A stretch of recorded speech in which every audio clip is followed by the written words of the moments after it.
I'd say I'm in a much better spot with God. There's always kind of a void.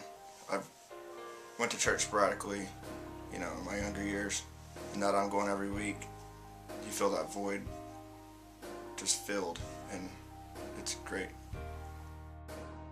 Putting God at the center of my life would probably be the best thing I've ever done because it's taught me to be a better person.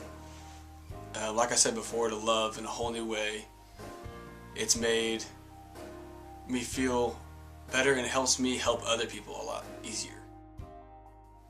One of the biggest things I think that God's working on us and is just loving people where they are. I grew up in a home that was a little bit critical.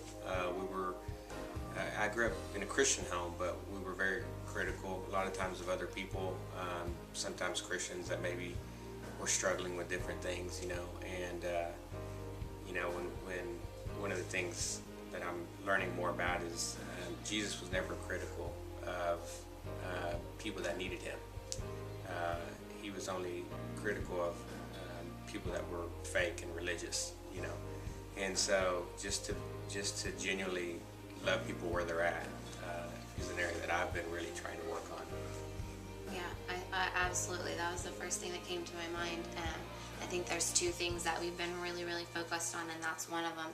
The other one is the idea of praying without ceasing, which is a really hard concept to understand because obviously we have 1,000 other things to do, but our best understanding of it at this point is that our life should basically be a prayer, and that that it should be praying in the little things and the big things, and just every moment to be in a constant relationship with him throughout the day. That why would you want to do anything without first consulting him, who knows so much more than we do, and so it's a process because we're not used to it.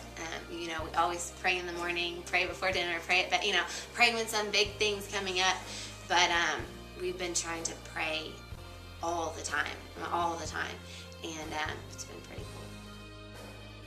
I think if we look back at the past year, it's that God definitely has a plan set out for you. You don't have a clue what it might be at the time, but looking back even 6 months, it's just amazing to think wow, without that having happened, we wouldn't be where we were. And you just got to have faith that you will eventually get to where he wants you to be, that you will follow his plan. One of the first, this year in general has been one of the most toughest years for us, but at the same time it has been one of the most rewarding years ever. And we have had so many blessings, but one of the things that really came home to me was when one of the first sermons of Kenny's, he said that it's true patience is waiting without worrying. And that was kind of the main theme of this year. And to know that God has a plan for us, and you have to be patient. It's don't worry. It's just sit down, enjoy the ride, and know that everything is going to be okay in the end. It could feel like it's really bad at the moment, but it's all going to work out in the end. I mean, it did for us, and we have such a stronger faith now to know that God's watching out for us.